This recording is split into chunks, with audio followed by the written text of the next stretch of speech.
औज़ु बिल्लाहि मिनश्शैतानिर्रजीम बिस्मिल्लाहिर्रहमानिर्रहीम रब्बि इश्रह ली सदरी व यस्सिर ली अमरी वाहलुल उक़दतम मिन लिसानी यफ़क़हू क़ौली।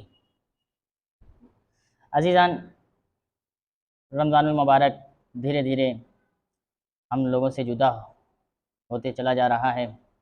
जितना भी रोज़ा बाक़ी है, परवरदिगार आलम से दुआ करना चाहिए कि हमें ज़्यादा से ज़्यादा इस माह रमज़ान में दुआ करने की, इबादत करने की तौफ़ीक़ इनायत फ़रमाएँ। अज़ीज़ान, आज इमामत का दर्स चल रहा था, जैसा कि इमामत के बारे में शनासाई हासिल करवाया था। आज के इमाम का होना क्यों ज़रूरी है? क्या है? इमाम का होना क्यों ज़रूरी है?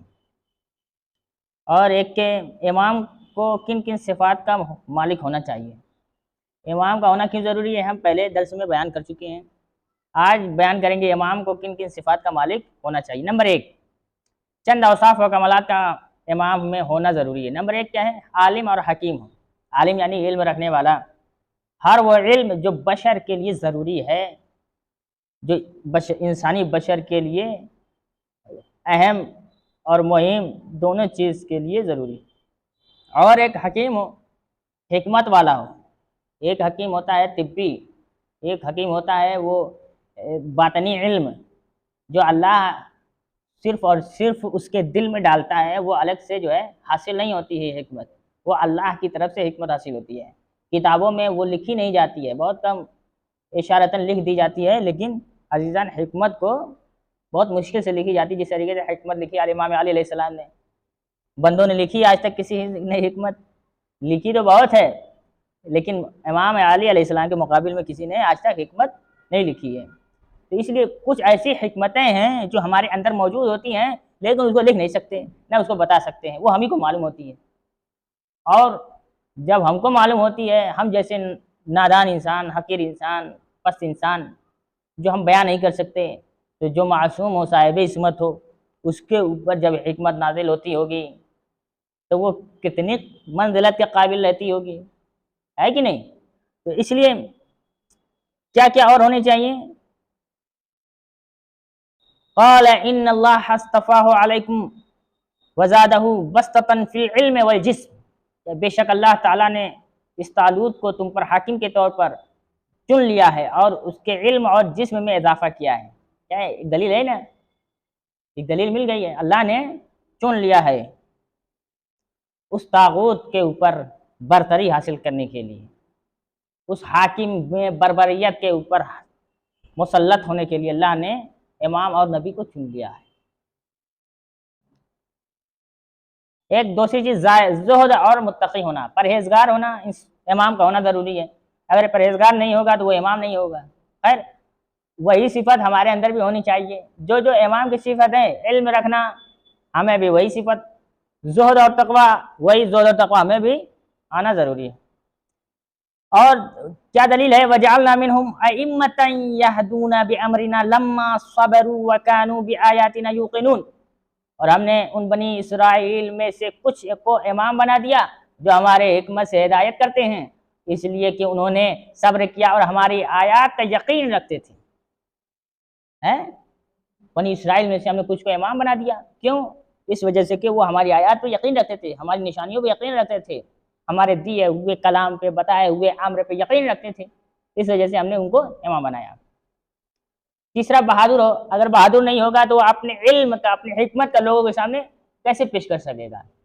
बहादुरी दो चीज़ की होती है, एक बहुत ताकतवर होना, जिस्म का जो है जुस्सा जो है बड़ा मोटा होना, और एक बहादुरी क्या होती है, जिस्म का मोटा होना शर्त नहीं है, न बदन के अंदर ताकत होना शर्त नहीं है। बहुत गौर करिएगा, हिकमत दे रहा हूँ आपको। क्या है? बदन का ताकतवर होना ज़रूरी नहीं है,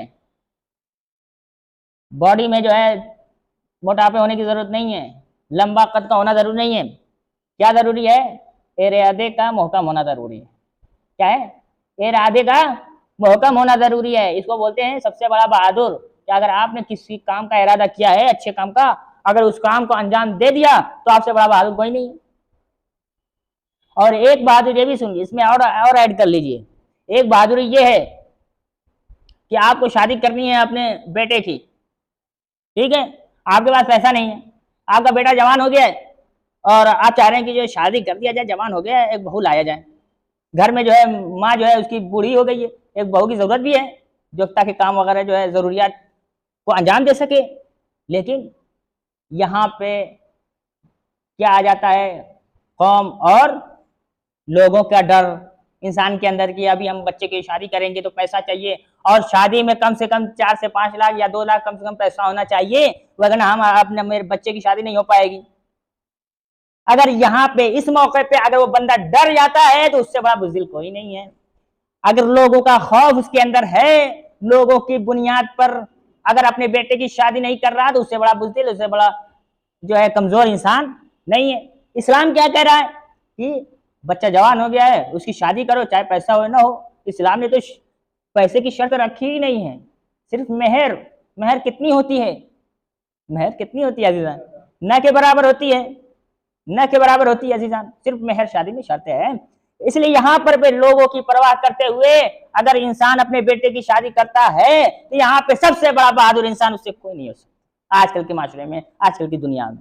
इसी तरीके से बेटी की भी शादी अगर दुनिया के देखते हुए, बेटी जवान हो गई है, गुनाहों में मुब्तला हो रही है, अगर वो बेटी की शादी नहीं कर रहा है ये देखते हुए कि लोग क्या कहेंगे, जहेज नहीं इकट्ठा कर पा रहा हूँ, बहुत सारी जरूरियात ये सब वगैरह वगैरह, तो अगर इस बुनियाद पर ये शादी नहीं कर रहा है तो वो सबसे बड़ा कमजोर और कमजर्फ इंसान है। क्या कहा तो जो करे, कमजर्फ इंसान है वो इंसान, क्योंकि अल्लाह के हदूद से वो बाहर जा रहा है। अगर जो अल्लाह के हदूद से बाहर जाए वो कमजोर और कमजोर है। लोगों की डर की वजह से, लोगों की खौफ की वजह से अल्लाह के हदूद से बाहर जाए, उससे बड़ा कमजोर कोई नहीं। खूब इंसान को बहादुर होना चाहिए। और तीसरी चीज, बस खत्म कर रहा हूँ, मासूम हो, इस्मत वाला हो, उसे गुनाह ना होता हो। जल्दी जल्दी, वजअलनाहुम अइम्मतन यहदूना बिअमरिना व औहयना इलैहिम फ़िअलल खैरात व इक़ामस्सलाति व ईताइज़ ज़कात व कानू लना आबिदीन। और हमने उन्हें इसहाक व याकूब को इमाम करार दिया जो हमारे हिकमत से हिदायत करते हैं और उनकी तरफ अच्छे काम करने, नमाज कायम करने, ज़कात देने की वही की, और वो सिर्फ हमारी इबादत करने वाले थे। समझ में आ गई? वज़ाहत करने की जरूरत नहीं।